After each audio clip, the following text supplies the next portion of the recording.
روزے کی حالت میں سو رہے ہیں اور اس میں غسل فرض ہو گیا تو کہتے ہیں کہ روزہ ٹوٹ جاتا ہے، آپ کیا فرماتے ہیں؟ نہیں ٹوٹتا. کچھ لوگ یہ بھی سمجھتے ہیں کہ تھوک یا بلغم نگل جانے سے، اندر لے لینے سے روزہ ٹوٹ جائے گا یا مکروہ ہوگا، اس بنا پر وہ بار بار تھوکتے چلے جاتے ہیں، تو اس متعلق آپ کیا فرماتے ہیں؟ تھوک اور بلغم جتنا بھی ہو نگل گیا تو روزہ نہیں ٹوٹے گا. البتہ طبعی کراہت کی صورتیں بھی اس میں ہوتی ہیں، یا یہ کہ زیادہ تھوک منہ میں جمع کر کے نگلا تو یہ بھی ناپسندیدہ ہے.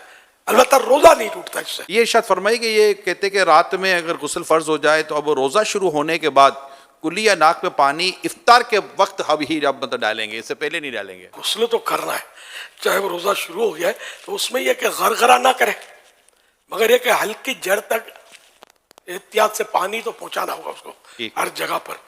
اور ناک میں بھی پانی تھوڑی احتیاط سے چڑھانا ہے کہ دماغ میں نہ چڑھ جائے. اگر دماغ میں پانی چڑھ گیا تو روزہ ٹوٹ جاتا ہے، جبکہ روزہ یاد ہو. اور یہ وضو میں بھی احتیاطیں کرنی ہے. کیا الٹی آنے سے روزہ ٹوٹ جاتا ہے، وامٹنگ؟ الٹی خود بخود کتنی ہی آئے، چاہے بالٹی بھر جائے، روزہ نہیں ٹوٹتا.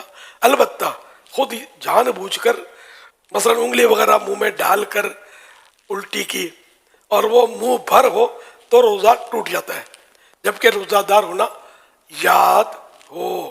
اچھا، منہ بھر کے معنی یہ ہوتے ہیں کہ جیسے اس کو تکلف کے بغیر روک نہ سکے. یوں کر کے روکا تو یہ تکلف ہو نا، رک گئی، ورنہ یہ پھاٹک کھلا رہتا تو در کر کے جا رہی تھی.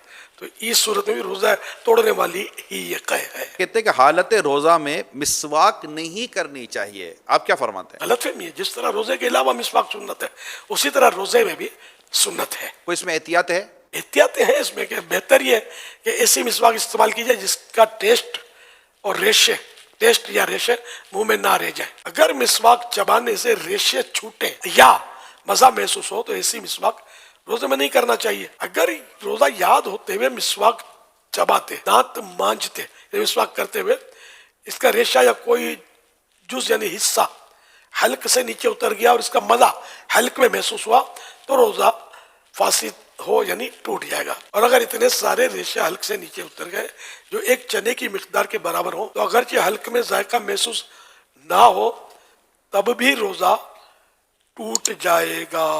یہ بھی یہ بات آئی ہے کہ جب تک اذان ہوتی رہے سحری اور کھانا پینا جاری رکھا جا سکتا ہے. روزے سے اذان کا تعلق نہیں ہے. افطار بھی اب جہاں مسجدیں نہیں ہیں، آواز ہی نہیں آتی اذان ہوگی تو کیا کریں گے؟ تو اس لیے وہ ان کا تعلق اذان سے نہیں ہے، اوقات سے، ٹائمنگ سے.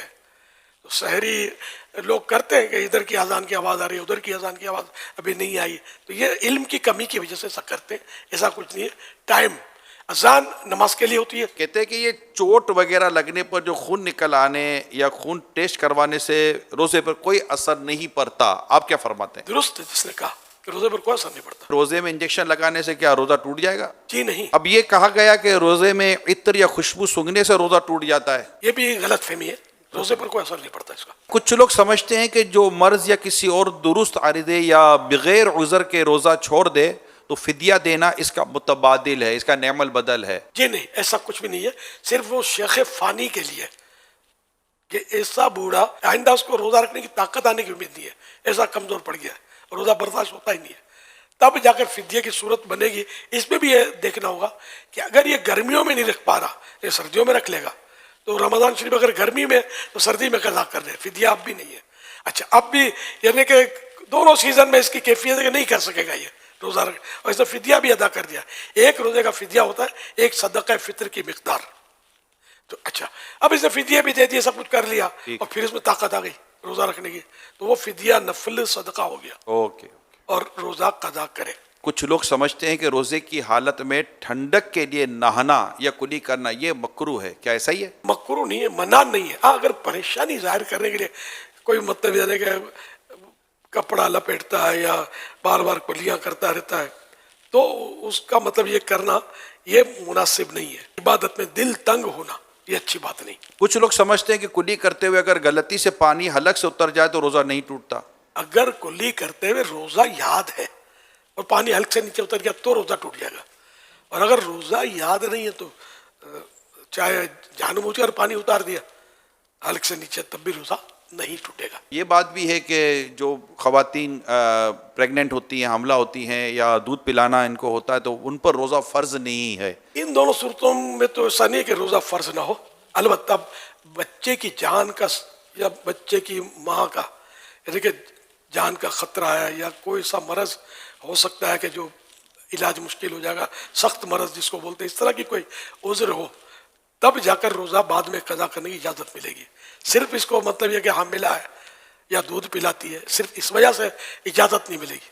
دودھ میں بھی یہی ہے کہ مطلب اگر وہ دودھ پلائے گی تو وہی جانوں کے خطرے ہیں، اتنی کمزور پڑ جائے گی کہ دم توڑ دے گی، یا بچے کو دودھ نہیں پلائے گی بچہ فوت ہو جائے گا، تب جا کر روزہ چھوڑنے کی اجازت ہے، اور بعد میں قضا پھر بھی فرض ہے. اگر خون کی کمی ہے تو ویکنیس ہے، اس کی وجہ سے ویکنیس ہے، تب کیا روزے میں کوئی رعایت ہے؟ اس طرح کے جو بھی امراض ہیں تو اس میں یا تو اپنا تجربہ ہے کہ مرض بڑھ جاتا ہے، یا یہ کہ جان کے لالے پڑ جاتے ہیں، خطرہ کہ جان چلی جائے گی یا عقل چلی جائے گی وغیرہ. ایک تو اپنا تجربہ ہے تو روزہ قضا کرنے کی اجازت ملے گی.